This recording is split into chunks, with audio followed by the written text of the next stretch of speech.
हाँ जी स्टूडेंट्स, तो ये आ गया जी आपका असाइनमेंट बीकॉम ऑनर्स सेमेस्टर 1। ठीक है। और उसमें जो बिजनेस लॉ का असाइनमेंट है और जिसका कोड आप चेक कर सकते हैं, बीकॉम ऑनर्स सेमेस्टर 1 में जो बिजनेस लॉ का असाइनमेंट है उसके सॉल्यूशन में आपके सामने डिस्कस कर रहा हूं। तो देखिए जी क्या सॉल्यूशन है। कोई भी दो क्वेश्चन आप जैसे आपको पता है अटेम्प्ट करने हैं। तो क्वेश्चन नंबर 1A अटेम्प्ट किया जी। इसमें पूछा गया था, is seller become an unpaid seller ठीक only when the buyer has not paid the price. इसके ऊपर अपने को आंसर देना था। तो इसका आंसर मैंने दे रखा है जी।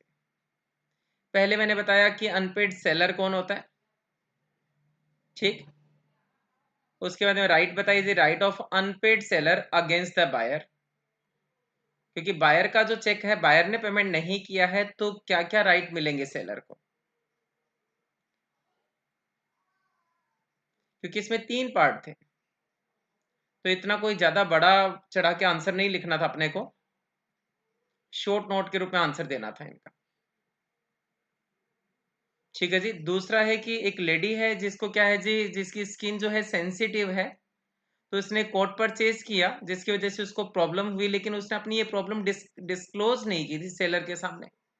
तो क्या सेलर लाइबल होगा? तो इसका मैंने आंसर दे रखा है जी।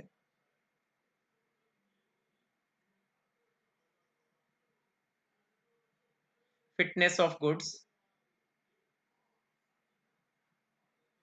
इसका एग्जांपल दे दिया जी। ठीक। और इसका जो भी इसका कंक्लूजन निकलता था वो बता दिया मैंने। चलिए जी। नेक्स्ट है, आपको डिफरेंस बताना है right of लियन and right of stoppage in transit. तो जैसे हमारी आदत है, हम पहले राइट ऑफ लियन को बताएंगे जी, डेफिनेशन कि राइट ऑफ लियन क्या होता है। उसको बताने के बाद हमने बताया जी right of stoppage in transit क्या होता है। ठीक है जी। उसके बाद में हम आगे जी इसके डिफरेंस पे आ गए।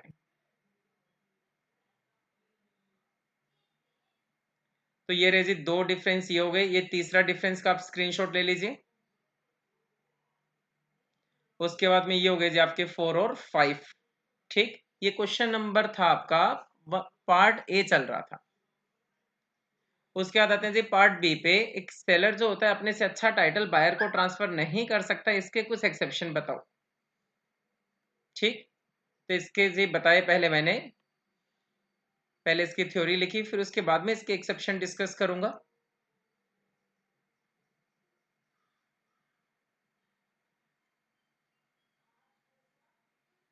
पहला पॉइंट है जी टाइटल बाय एस्टॉपल।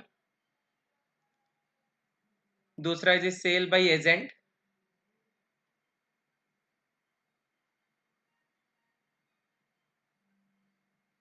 देख सकते हैं आप, स्क्रीनशॉट ले सकते हैं इसका। तीसरा by sale by one of the joint owner. Fourth भी स्क्रीन पे दिखाई दे रहा है आपको, sale by a person in position of goods under a voidable contract. Fifth point है जी sale by seller in position of goods after sale. Next है जी sale by a buyer in position of goods under an agreement to sell. ठीक है। Next point sale by an unpaid seller. और exception other acts में जो इसके exception है वो भी बता रखे हैं जी।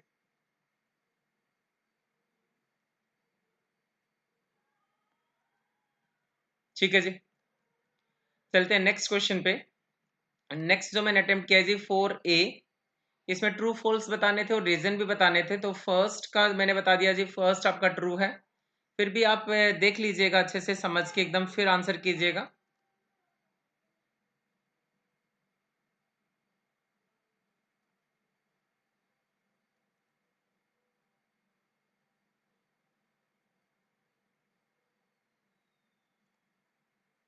ये केस लो भी समझा दिया इसका जो सपोर्टिव है। उसके बाद intention to create legal relationship, इसको भी समझा दिया इसमें।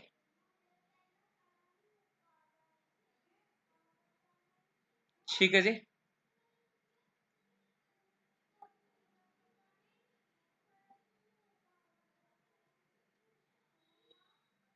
इसी में दूसरा पॉइंट था जी, कम्युनिकेशन ऑफ ऑफर कहता है जब कंप्लीट हो जाता है, जब लेटर को पोस्ट कर दिया जाता है, ये फॉल्स है जी।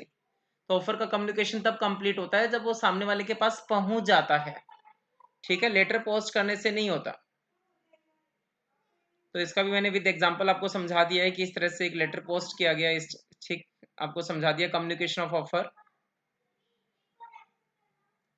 उसके बाद नेक्स्ट पॉइंट है जी, lotteries authorise by government are not wagering agreement, ये भी फॉल्स है। तो इसका भी केस लो दे दिया मैंने आपको।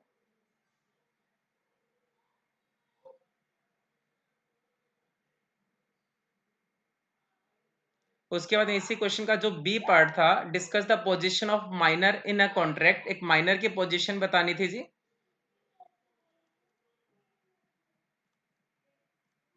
ठीक, माइनर के साथ जो भी एग्रीमेंट होते हैं वो वॉइड अब इनिशियो होते हैं, स्टार्टिंग से ही वॉइड होते हैं। तो इसके 12 पॉइंट है, वो 12 के 12 पॉइंट मैंने आपके सामने यहाँ पे डिस्कस किए हैं जी।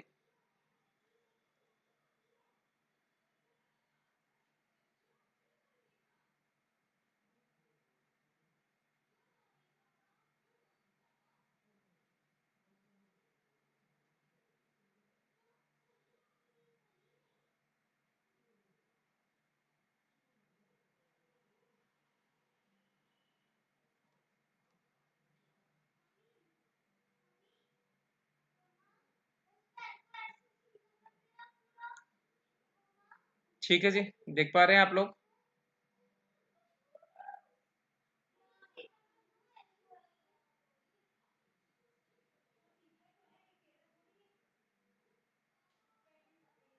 और ये है जी आपका लास्ट पॉइंट। तो ये आपका बिजनेस लॉ का भी असाइनमेंट कंप्लीट हो गया, किसका? बीकॉम ऑनर्स सेमेस्टर 1 का जी। ठीक है जी।